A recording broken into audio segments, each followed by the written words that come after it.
ಕುರ್ಚಿ ವಿಚಾರಕ್ಕೆ ಸಂಬಂಧಪಟ್ಟಂತೆ ದಿನನಿತ್ಯ ಚರ್ಚೆ ಆಗ್ತಾ ಇದೆ. ಒಬ್ಬೊಬ್ಬ ನಾಯಕರುಗಳು ಕೂಡ ಈ ಬಗ್ಗೆ ಸ್ಟೇಟ್ಮೆಂಟ್ಗಳನ್ನು ಕೊಡ್ತಿದ್ದಾರೆ, ಹೊಸ ಚರ್ಚೆಗಳಿಗೆ ನಾಂದಿ ಹಾಡ್ತಿದ್ದಾರೆ.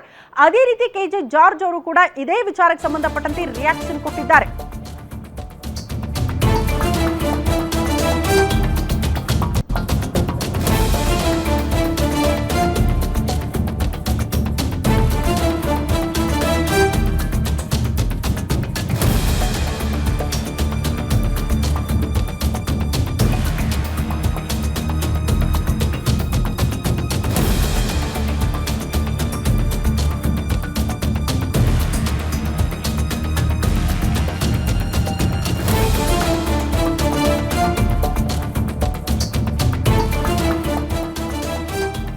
ಒಪ್ಪಂದ ರಾಜಕೀಯದ ಬಗ್ಗೆ ಕೆಜೆ ಜಾರ್ಜ್ ಹೊಸದೊಂದು ಬಾಂಬ್ ಸಿಡಿಸಿದ್ದಾರೆ. ಸಿಎಂ ಆಯ್ಕೆ ಮಾಡುವಾಗ ಯಾವ ಒಪ್ಪಂದವೂ ಆಗಿಲ್ಲ, ಸಿಎಲ್ಪಿ ಸಭೆಯಲ್ಲಿ ಒಪ್ಪಂದ ಅನ್ನೋದೇ ಇಲ್ಲ ಅಂತ ಕೆಜೆ ಜಾರ್ಜ್ ಹೇಳ್ಬಿಟ್ರು. ಸಿಎಲ್ಪಿ ಸಭೆಯಲ್ಲಿ 50-50 ಅಂತ ಏನೂ ಚರ್ಚೆ ಆಗಿಲ್ಲ. ಸಿದ್ದರಾಮಯ್ಯ ಅವರನ್ನ ಒಮ್ಮತದಿಂದ ಆಯ್ಕೆ ಮಾಡಲಾಗಿದೆ ಅನ್ನುವಂಥ ವಿಚಾರವನ್ನ ಕೆಜೆ ಜಾರ್ಜ್ ಪ್ರಸ್ತಾಪ ಮಾಡ್ತಿದ್ದಾರೆ. ಅಧಿಕಾರ ಹಂಚಿಕೆ ಹೈಕಮಾಂಡ್ಗೆ ಬಿಟ್ಟ ವಿಚಾರ ಅಂತ ಕೂಡ ಇದೇ ಸಂದರ್ಭದಲ್ಲಿ ಹೇಳಿದ್ದು. ಹೊಸಪೇಟೆಯಲ್ಲಿ ಸಚಿವ ಕೆಜೆ ಜಾರ್ಜ್ ಈ ಸ್ಟೇಟ್ಮೆಂಟ್ ಕೊಟ್ಟಿದ್ದಾರೆ. ಸಹಜ ಅವರವರ ಆಪ್ತ ಬಳಗದಲ್ಲಿದ್ದವರು ಆ ಕಡೆ ಡಿಕೆ ಶಿವಕುಮಾರ್ ಕಡೆ ಅವ್ರನ್ನ ಪ್ರಶ್ನೆ ಮಾಡಿ ಒಪ್ಪಂದ ಆಗಿದೆ, ಒಪ್ಪಂದದ ಪ್ರಕಾರ ಬಿಟ್ಕೊಡ್ಬೇಕು ಅಂತಾರೆ. ಈ ಕಡೆ ಕೇಳಿದ್ರೆ ಯಾವ ಒಪ್ಪಂದ ಆಗಿಲ್ಲ, ಪೂರ್ಣಾವಧಿಗೆ ಸಿದ್ದರಾಮಯ್ಯನವರು ಸಿಎಂ ಆಗ್ತಾರೆ ಅನ್ನುವಂಥ ಸ್ಟೇಟ್ಮೆಂಟ್ಗಳು ನೋಡೋದಕ್ಕೆ ಸಿಗುತ್ತೆ. ಕೆಜೆ ಜಾರ್ಜ್ ಅವರು ಕೂಡ ಮಾತನಾಡಿದ್ದಾರೆ, ಕೇಳಿಸ್ಕೊಳ್ಳಿ.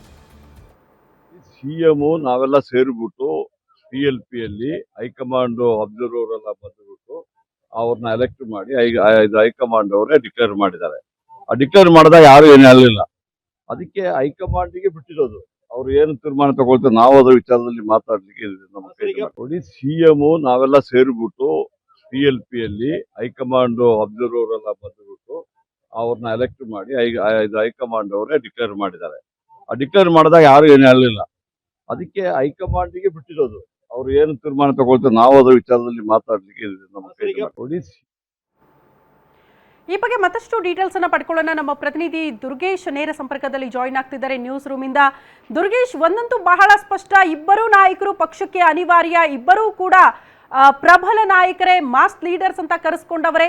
ಒಬ್ಬರನ್ನ ಬಿಟ್ಟು ಇನ್ನೊಬ್ಬರನ್ನ ಪರಿಗಣಿಸೋದಕ್ಕೆ ಹೈಕಮಾಂಡ್ಗೂ ಕೂಡ ಅಷ್ಟು ಈಸಿಯಾಗಿ ಕಾಣಿಸ್ತಾ ಇಲ್ಲ. ಹೆಂಗೆ ಈ ಸಮಸ್ಯೆಗಳನ್ನ ಬಗೆಹರಿಸುತ್ತೆ ಹೈಕಮಾಂಡ್ ಅನ್ನೋದು ಪ್ರಶ್ನೆ. ಶ್ರುತಿ, ಈಗ ನವೆಂಬರ್ 29 ಈ ಒಂದು ರಾಜ್ಯ ರಾಜಕೀಯದಲ್ಲಿ ನಡೀತಿರುವಂಥ ಕುರ್ಚಿ ಫೈಟ್ಗೆ ಕ್ಲೈಮ್ಯಾಕ್ಸ್ ಡೇ ಅಂತಲೇ ಹೇಳ್ಬೋದು. CM Siddaramaiah, DCM DK Shivakumar ಅವರ ನಡುವೆ ನಡೀತಿರುವಂಥ ಈ ಫೈಟ್ಗೆ ಒಂದು ತಾರ್ಕಿಕ ಅಂತ್ಯವನ್ನು ರಾಹುಲ್ ಗಾಂಧಿ ಹಾಡ್ತಾರೆ ಅನ್ನುವಂಥ ಪ್ರಶ್ನೆ ಮೂಡ್ತಿರುವಂಥದ್ದು. ನಿನ್ನೆ ಅಷ್ಟೇ ಮಲ್ಲಿಕಾರ್ಜುನ್ ಖರ್ಗೆ ಅವರು ದೆಹಲಿ ಪ್ರವಾಸವನ್ನು ಕೈಗೊಂಡಿದ್ದಾರೆ. ಅಲ್ಲದೆ ಪ್ರಿಯಾಂಕ್ ಖರ್ಗೆ ಕೂಡ ರಾಹುಲ್ ಗಾಂಧಿ ಅವರ ಜೊತೆಗೆ ಚರ್ಚೆಯನ್ನು ಮಾಡಿದ್ದಾರೆ. ಹೀಗಾಗಿ ನವೆಂಬರ್ 29 ರಾಜ್ಯದಲ್ಲಿ ಏನು ಆಗುತ್ತೆ ಅನ್ನುವಂಥದ್ದು ಬಹಳ ಕುತೂಹಲದಿಂದ ಕಾಣ್ತಿರುವಂಥ ಈ ಒಂದು ಪವರ್ ಶೇರಿಂಗ್ ವಿಚಾರವನ್ನು ರಾಹುಲ್ ಗಾಂಧಿ ಅವರು ಹೇಗೆ ತೆರೆ ಎಳಿತಾರೆ ಅನ್ನೋದು ಬಹಳ ಮುಖ್ಯ ಆಗಿದೆ. CM ಸಿದ್ದರಾಮಯ್ಯ ಎಷ್ಟು ಮುಖ್ಯವೋ ಅಷ್ಟೇ DCM DK ಶಿವಕುಮಾರ್ ಅವರು ಕೂಡ ಪಕ್ಷಕ್ಕೆ ಮುಖ್ಯವಾಗಿದ್ದಾರೆ. ಪ್ರಮುಖವಾಗಿ 2023 ಅಧಿಕಾರಕ್ಕೆ ಬರುವಂತಹ ಸಂದರ್ಭದಲ್ಲಿ ಪವರ್ ಶೇರಿಂಗ್ ಆಗಿದೆ ಅನ್ನುವಂಥ ಮಾತನ್ನು DCM DK ಶಿವಕುಮಾರ್ ಪದೇ ಮಂಡಳಿಗೆ ತರ್ತಾ, ನಾನು ಕೂಡ CM ಆಕಾಂಕ್ಷಿ, ನನಗೂ ಕೂಡ ಒಂದು ಅವಕಾಶವನ್ನು ಮಾಡಿಕೊಡಿ ಅನ್ನುವಂಥ ಮಾತನ್ನು ಹೇಳ್ತಾ ಇದ್ರು. ಅದರ ಜೊತೆಗೆ DCM DK ಶಿವಕುಮಾರ್ ಅವರ ಕೆಲವಷ್ಟು ಬೆಂಬಲಿಗರು ಹೈಕಮಾಂಡ್ ನಾಯಕರ ಭೇಟಿಗೆ ಹೋದ ಬಳಿಕ ಈ ಒಂದು ವಿಚಾರ ಮತ್ತಷ್ಟು ತಾರಕಕ್ಕೇರಿತ್ತು. ಇತ್ತ CM ಸಿದ್ದರಾಮಯ್ಯ ಕೂಡ ಹೈಕಮಾಂಡ್ ಏನು ನಿರ್ಧಾರ ಮಾಡ್ತಾರೆ ಅವರ ತೀರ್ಮಾನವೇ ಅಂತಿಮ ಅನ್ನುವಂಥ ಮಾತನ್ನು ಹೇಳಿದ್ದಾರೆ. ಹೀಗಾಗಿ ಮಲ್ಲಿಕಾರ್ಜುನ್ ಖರ್ಗೆ ಮತ್ತು AICCಯ ಉಸ್ತುವಾರಿಗಳಿರುವಂಥ KC ವೇಣುಗೋಪಾಲ್ ಆಗಿರ್ಬೋದು, ಸುರ್ಜೇವಾಲಾ ಆಗಿರ್ಬೋದು, BK ಹರಿಪ್ರಸಾದ್ ಆಗಿರ್ಬೋದು, ಪ್ರಿಯಾಂಕ್ ಖರ್ಗೆ ಆಗಿರ್ಬೋದು, ಇವರೆಲ್ಲರಿಂದಲೂ ಕೂಡ ಈಗ ರಾಹುಲ್ ಗಾಂಧಿ ಮಾಹಿತಿಯನ್ನು ತರಿಸ್ಕೊಂಡಿದ್ದಾರೆ ಅನ್ನುವಂಥ ಮಾಹಿತಿ ಸಿಗ್ತಾ ಇರುವಂಥದ್ದು. ಜೊತೆಗೆ ಏನೋ ರಾಜ್ಯಕ್ಕೆ ರಾಹುಲ್ ಗಾಂಧಿ ಅವರು ಆಗಮಿಸ್ತಾರೆ ಅನ್ನುವಂಥ ಮಾತುಗಳು ಕೇಳಿ ಬರ್ತಾ ಇದೆ. ಒಂದು ವೇಳೆ ರಾಜ್ಯಕ್ಕೆ ರಾಹುಲ್ ಗಾಂಧಿ ಆಗಮಿಸೋಕ್ಕೂ ಮುನ್ನ ಕೂಡ ಈ ಒಂದು ಪವರ್ ಶೇರಿಂಗ್ ವಿಚಾರಕ್ಕೆ ಬ್ರೇಕ್ ಹಾಕಲೇಬೇಕಾಗತ್ತೆ. ಹೀಗಾಗಿ ನವೆಂಬರ್ 29 ಕ್ಲೈಮ್ಯಾಕ್ಸ್ ಡೇ ಅಂತ ಹೇಳಲಾಗ್ತಾ ಇದೆ. ಈ ಒಂದು ಇಬ್ಬರು ನಾಯಕರ ನಡುವಿನ ಒಂದು ಕುರ್ಚಿ ಕಿತ್ತಾಟವನ್ನು ಹೈಕಮಾಂಡ್ ಹೇಗೆ ನಿಭಾಯಿಸುತ್ತೆ ಅನ್ನೋದು ಒಂದು ಕಡೆ ಆದರೆ, ಪವರ್ ಶೇರಿಂಗ್ ವಿಚಾರ ಆಗೇ ಇಲ್ಲ ಅನ್ನುವಂಥ ಮಾತನ್ನು CM ಸಿದ್ದರಾಮಯ್ಯ ಅವರ ಆಪ್ತ ಮಂಡಳಿಯಲ್ಲಿ ಗುರುಸ್ಕೊಂಡಿರುವಂಥ ಪರಮೇಶ್ವರ್ ಆಗಿರ್ಬೋದು, ಸತೀಶ್ ಜಾರಕಿಹೊಳಿ ಆಗಿರ್ಬೋದು, ಈಗ KJ ಜಾರ್ಜ್ ಅವರು ಕೂಡ ಪುನರುಚ್ಚಾರವನ್ನು ಮಾಡಿದ್ದಾರೆ. ಹೀಗಾಗಿ ಸದ್ಯಕ್ಕೆ ಪವರ್ ಶೇರಿಂಗ್ ವಿಚಾರ ಇಲ್ಲ ಅನ್ನೋದು ಬಹಳ ಮುನ್ನೆಲೆಗೆ ಬರ್ತಾ ಇದೆ. ಆದರೆ ಪಟ್ಟು ಹಿಡಿದಿರುವಂಥ DCM DK ಶಿವಕುಮಾರ್ ಅವರ ಹಠವನ್ನು ಹೇಗೆ ಹೈಕಮಾಂಡ್ ನಿಭಾಯಿಸುತ್ತೆ ಅನ್ನೋದು ಬಹಳ ಕುತೂಹಲ ಮೂಡಿಸ್ತಾ ಇದೆ.